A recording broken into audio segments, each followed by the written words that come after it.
you where the fish are. Triple! Get in there! Tell you where the Ooh, that's fish a nice are. fish. Yeah, man. Tell you where the fish are.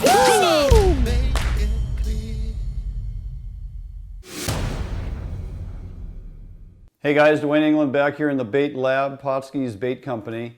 We're going to do a little quick demo on herring brine. It's gotten so simple nowadays, anybody can do this because we give you all the tools. Pautzke's Fire Brine comes in a number of different colors. Today we're going to do dark blue, chartreuse, and natural, colors that I personally like to use. Now, it's very simple. I can do it in a gallon Ziploc bag, which works very well. I have access to these plastic quart jars, and for me, on the boat and traveling, it works extremely well. Don't be afraid to use a bag or even a plastic container. Whatever you can fit the herring into and dump your brine into, it's just that simple. The only thing that I like to do, in addition to simply adding the brine, is add a little bit of non-iodized sea salt, especially if I'm going to fish these tomorrow, which I am. So they're going to be in the brine for 12 to maybe 24 hours. A little extra salt early on helps firm them up just that much faster. You can choose to leave the salt out and just use the brine. So depending on how firm you want your baits, add some salt or don't. So what I do, and we're going to do again the 3 different colors. I'm going to add just a little bit of brine. We'll just get all 3 of these going.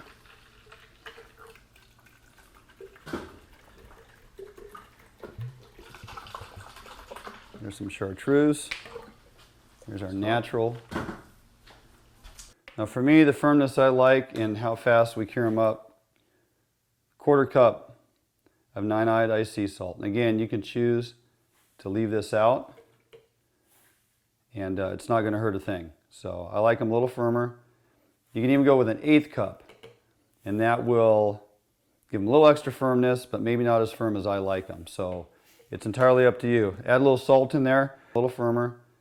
You can even go with an 1/8 cup and that will give them a little extra firmness, but maybe not as firm as I like them. So it's entirely up to you. Add a little salt in there. Now some of these I have pre-plug cut, just because I know I'm going to run some plug cut herring. So I cut them before, so as they cure up, the front edge on this herring will get nice and firm. Again, it's all about when you're fishing herring, you're trying to fish a durable bait.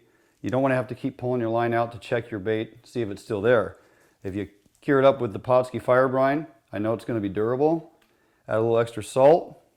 I pre-cut that edge and put them in that jar. And that one's done. These I'm doing whole, which is the way a lot of us like to do them. And then I can always cut them afterwards too. That's fine. Just giving you a couple different options. Just going to put these in the jar. Okay, fits a whole tray of green label size. Add a little extra brine.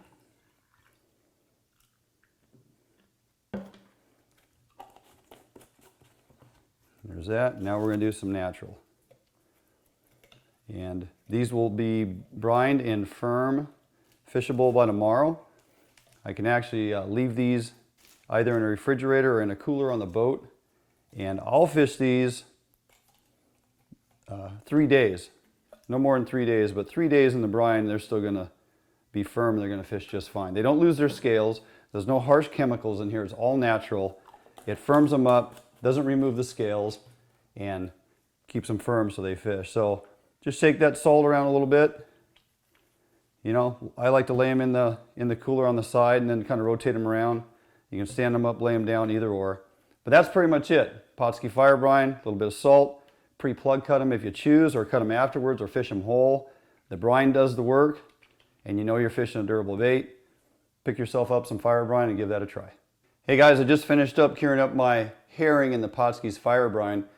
It adds a tremendous amount of color, but if I really want to put a zap to it, really get some vibrant color, I use our new Pautzke Fire Dye. And we have it in all the same colors that we have the Fire Brine, so it's easy to match that up. I already have blue in here. I'm going to add a 1/2 to 1 tablespoon of the blue fire dye. That's going to give it a tremendous amount of color. And then I'll just wipe that off real quick. And with the chartreuse, same thing. We got the chartreuse fire dye. I'm going to add a tablespoon of that.